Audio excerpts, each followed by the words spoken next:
Welcome to Heinrich and Magdalena's Fabulous Adventure. This presentation is made possible because of a financial grant from Blue Cross and Blue Shield of Nebraska. The American Historical Society of Germans from Russia wishes to express its deep appreciation to Blue Cross for its financial assistance. Guten Tag. That means good day in German. Hi, my name is Heinrich Ely. In English, my name is Henry. This is my cousin, Magdalena Polly. We call her Maggie. As Henry said, my name is Maggie Polly, and I live in Lincoln, Nebraska. My cousin Henry is visiting me. He lives in Sutton, Nebraska. We have not always lived in the United States. In fact, both Henry and I were born in Russia. That is why American kids sometimes make fun of us and call us Russians. They also make fun of our Russian-style clothing.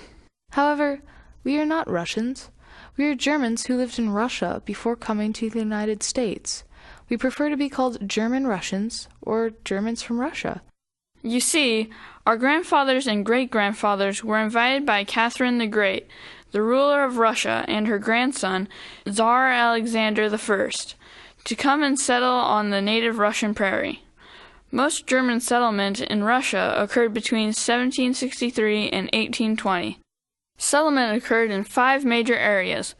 1 in the northwest part of Ukraine called Volhynia, 2 in the Black Sea area around Odessa, 3 northeast of the Crimean Peninsula, 4 in the Caucasus Mountains in the south, and 5 along the Volga River. Soon there were over 3,000 German-speaking villages scattered throughout Russia. My parents came to America from Norka, a town of about 14,000 people that was located on the west side of the Volga River. The red area on the map shows the Volga colonies, and the red line shows the route they took to get to the central Volga River where they settled. The Russian city of Saratov was at the center of these German villages along the Volga. This is a close-up showing Norka's location on the west bank of the Volga River. The town of Norka had 6 major east-west streets and 37 north-south streets. Each block consisted of 4 homesteads, or courtyards, containing the house, summer kitchen, gardens, and the hog and cattle barns. The summer kitchen was where mother and grandmother did the baking, canning, and laundry to keep the house cooler during the summertime. Farmers in Germany always lived in the villages and went out to the fields to farm. Our parents used the same approach when they came to Russia. In heavily populated areas, the villages were often not more than 4 or 5 miles apart. The growth of population in Norka created a land shortage, so many families in Norka and other Volga villages earned their living working in factories. This man is spinning cloth in a textile factory. People also worked in leather tanneries and in factories that dyed the cloth made there. There were also factories that made furniture and farm implements along the Volga. Norka had 6 flour mills powered by the wind and later by steam. There were 5 tanneries, 11 shoemaker shops, and 5 tailor shops. Our farmers raised an abundance of grain, particularly wheat, which was taken to Saratov and from there shipped to numerous locations inside and outside the Russian Empire. One of the most important buildings in Norka was a beautiful church. We attended there every Sunday. On weekdays, we attended this church school in Norka where we learned German, read from the Bible, and were taught mathematics, history, and geography. One of the reasons our parents left Russia was because the Russian government demanded that all our German children learn the Russian language. Tsarina Catherine had promised us that we could always conduct our local affairs in German, not Russian, and now the government was taking away that privilege. My great-grandfather settled on land in the Black Sea region in a village called Rohrbach. It had a close neighbor village only 4 miles away called Worms.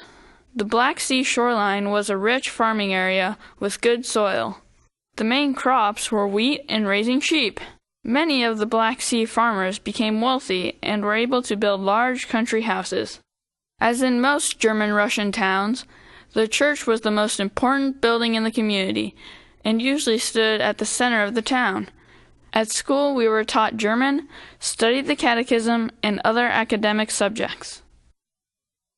Our farmers lived in houses in town and traveled to the fields to farm the land. This is a typical German farmyard with the house and courtyard gate facing the street.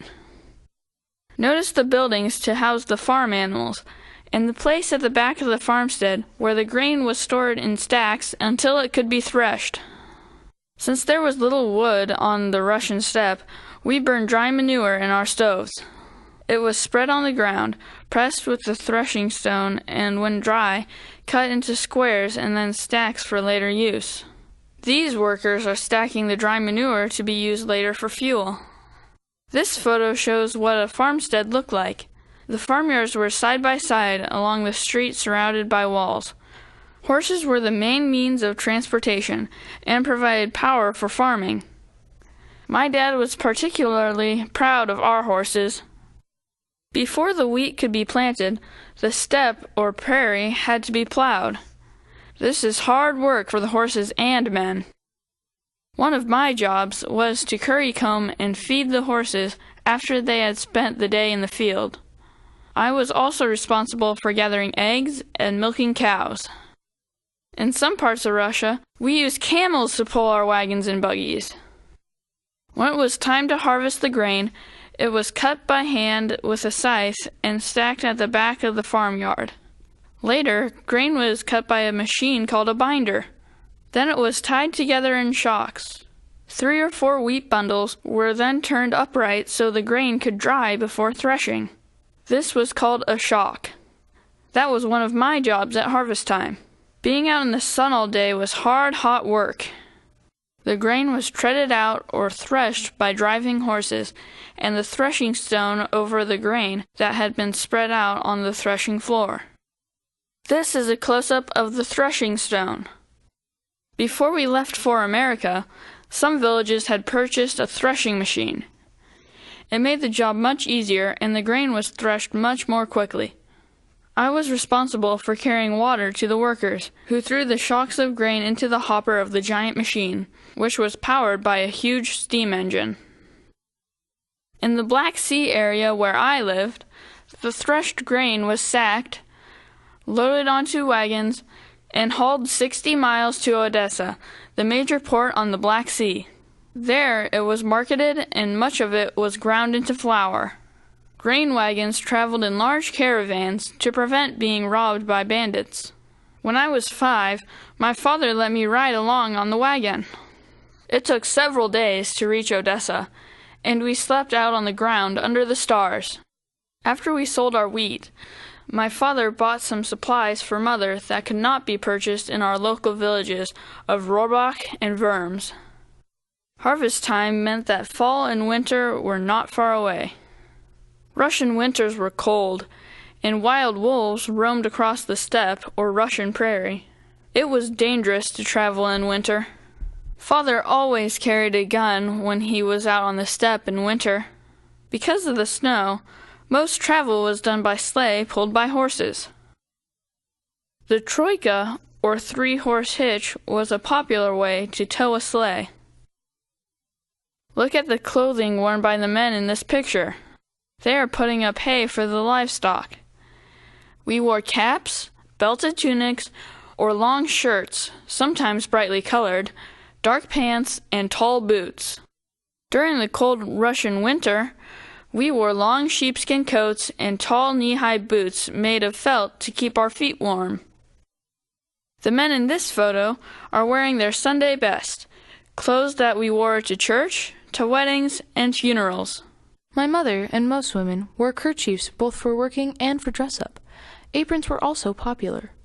This is a picture of my grandmother wearing her going-to-church clothing. She has a Bible in her hand. As soon as we were old enough, we were taught by our mothers to sew, embroider, crochet lace, and make doilies, bedscarves, and other items to decorate the house. Our families had to be mostly self-sufficient. We made our own bread and other baked goods, and once or twice a year butchered cattle and hogs. Butcher Day was always a big event, and the family gathered together to make sausages and cure hams. We made soap from the fat of the pigs by cooking it with lye. We canned our own fruit and vegetables that we raised in our gardens and orchards. Hopefully, there was enough to last for the winter. After the long Russian winter, I looked forward to the coming spring. We knew spring had arrived when the storks arrived from Egypt. They would build their nests on the roofs of our houses. Spring always brought change. The spring of 1873 brought many changes for my family. First, German children were required to learn the Russian language in school. Second, our young men were required to serve in the Russian military. One of Catherine's promises was that we would never need to serve in the Russian military. Third, there were rumors that Protestants and Catholics were going to be forced into the Russian Orthodox Church. My parents and many others wanted no part in these changes.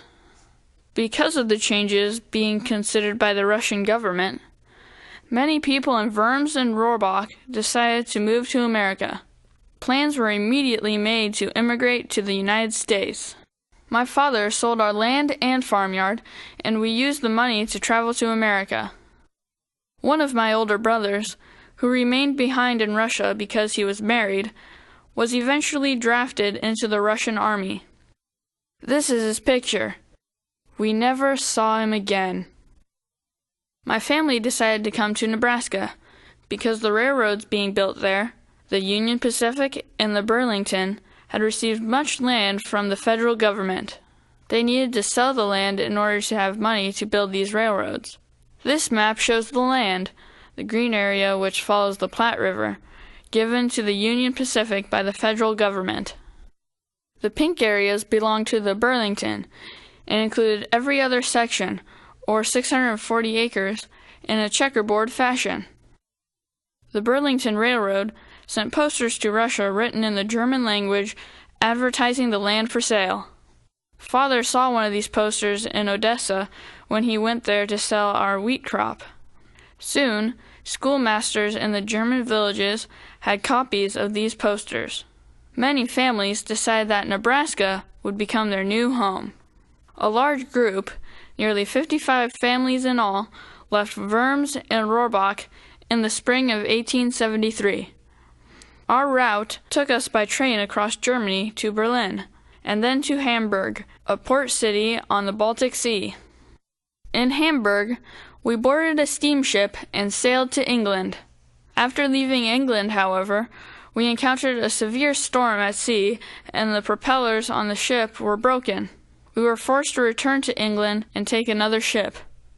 Many thought we would die at sea. However, we arrived safely at New York Harbor in July of 1873. The ocean crossing took 2 weeks. We were still more than 1,000 miles from Nebraska. I remember standing on the deck between my mother and father when we sailed into New York Harbor, and there in front of us was the Statue of Liberty. We could only hope and pray that we would prosper in our newly adopted country. All new immigrants to America had to be examined by government officials before they could enter the United States. The building where this was done on the shore of New York Harbor was called Castle Garden. At Castle Garden, a doctor examined each of us. I remember being poked, and the doctor stuck a wooden stick down my throat and made me say, "Ah." Thank goodness we were all healthy, and the government officials let us pass. This photo was taken in New York when we entered the country. Many German-Russian families were large. The idea was that many hands make jobs easier. From New York, we took the train halfway across the United States to Lincoln, Nebraska. When we arrived in Lincoln, after several days' travel, it was good to get off the train, but we still didn't know where we would live. In Lincoln, the Burlington had built an immigrant house for us to stay in, while our fathers looked for land on which to build our new homes. The immigrant house is the large building to the left, and at center is the eating house where we could buy meals. With so many families staying at the immigrant house, we had to spread our blankets on the floor to sleep. While most of our party decided to stay in Nebraska, one small group went north to Yankton, Dakota Territory. Soon after their arrival, a cholera epidemic broke out, and 6 of the children in that group died. After exploring the land around Lincoln, Most of our group bought land from the Burlington Railroad near the town of Sutton, Nebraska, which is about 80 miles west and south of Lincoln. Sutton was only 3 years old when we arrived there. It is a depot site on the Burlington Railroad. You can see from this photo that Sutton didn't amount to much when we arrived there in the fall of 1873. In the following years, more German Russians arrived from the Black Sea and the Volga. We became a major part of the population. Some Irish farmers settled south of Sutton, and some Swedes to the west. This is where I live now, on a farm north of Sutton. That is me standing between my father and grandfather. We raise wheat, corn, oats, and horses, poultry, cattle, and hogs. We also have a flock of sheep. In the summer, I am busy in the field and in the farmyard milking, gathering eggs, slopping the hogs, and doing other jobs that are required on the farm. Like the people from the Black Sea, many families living along the Volga River decided to immigrate to the United States as well. My family came to the United States in 1876, along with a large party of other families. Like my cousin's family, we arrived in Lincoln, Nebraska, and decided to live here. My father was a factory worker and not a farmer. This is our house here in Lincoln in a neighborhood we call South Bottom. My father is repairing the front steps. My brother William and sister Erna are watching. Many German Russians live in our neighborhood. There is another German-Russian neighborhood called North Bottom that is north of O Street. My father was able to find a job working for the Burlington Railroad, first on a track maintenance crew and then in the Havelock yards, where the Burlington Railroad builds steam locomotives and repairs railroad cars. Many German-Russian men work for the Burlington Railroad. As people continued to arrive in Lincoln, particularly from the Volga area, two large areas of settlement developed, north and south of O Street and west of 10th Street. These are known as the Rougen Bottoms. Because the land was relatively low, the bottoms often flooded during the spring thaw. I attend school in the South Bottom where I live. These are some of my classmates. At first, school was hard. When I first began, I only spoke German, but gradually I learned to speak English. My classes included arithmetic, geography, general science, and domestic arts. We also have physical education. While we learn English at school, our parents and grandparents continue to speak German at home. Our parents do not want us to forget our German heritage. On Saturdays, we go to Saturday school, taught by our pastor. We learn how to read and write German, and we study the catechism. When we reach the age of 14, we will be confirmed as a member of our church. We must memorize the questions and the answers to the catechism, and at confirmation time, we must recite them from memory in German in front of the entire congregation. Our church services are in German as well, not English. Because I live in the country, I attend a one-room country school. There are 14 kids who attend my school, and all the grades, 1 through 8, are in the same room together. There is no running water, so the toilets are outside. We have a water container in the coat hall, and we pump the water from a well in the schoolyard. We either ride ponies to school or walk. Some students live as far away as 5 miles. When the weather is very bad, we have to bring coal from home for the schoolhouse stove. Then our parents may bring us to school in the farm wagon or in a buggy or sleigh. When we reach the 8th grade, each child must take a test to see if he or she graduated. Like kids in town, we get a break from school a few days prior to Christmas and New Year's. I love Christmas. Father and I go to the timbered area on our farm and cut down a red cedar tree. Then we take it to the house and decorate it with strings of popcorn and cranberries. Mother has a special glass star ornament which goes on the very top of the tree. She brought it with her all the way from Russia. One of my favorite songs is O Christmas Tree, in German O Tannenbaum.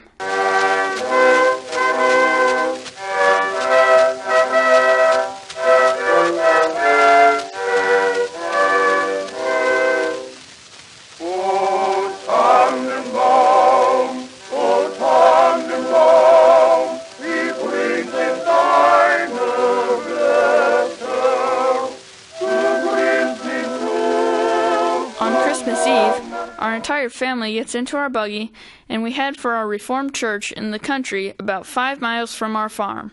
We have 2 horsehide blankets to help us keep warm. Last year there was 3 inches of snow on the ground, and we took a sleigh to church. One of the highlights of our Christmas celebration is a Christmas program at church.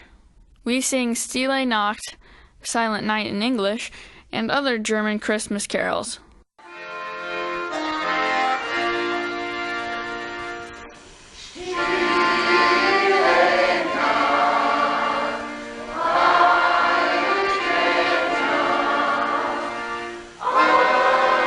Each child is responsible for reciting a part of Holy Scripture dealing with the Christmas story. After the service, each child receives a bag containing candy and nuts and fruit. When we get home, we open the gifts St. Nicholas brought while we were in church. We always have Kuchen, a custard fruit pie, and special cookies at Christmas time. Sometimes we go to Grandmother's house on Christmas Day. She lives in Sutton. Father has been taking citizenship classes at the Sutton High School because he wants to become a United States citizen. Most kids in the country stop going to school after the 8th grade, but Father says that when I am old enough, he will send me to high school in Sutton. I will have to live in town with Grandma Redinger when that time comes. Whenever we can, we children find jobs to help support our families. One popular job is delivering newspapers. Every year, more and more German Russians come to the United States to find a new way of life. Some of my cousins now live in the Scotts Bluff area in western Nebraska, and some live in Colorado and Wyoming. German Russians are also settling in the Dakotas and many other states. In the North Platte River Valley, they raise sugar beets. This boy is carrying water to the workers. Entire families, including small children, work in the fields planting, thinning, and harvesting the beets. Because they work so many hours in the fields, many of the children fall behind in receiving an education. After the beets are harvested, they are taken to Scotts Bluff to the sugar processing plant, where they are made into sugar. There are many German-Russian families working in the sugar beet industry in western Nebraska, Colorado, Wyoming, and Michigan. German Russians now live in all parts of Nebraska.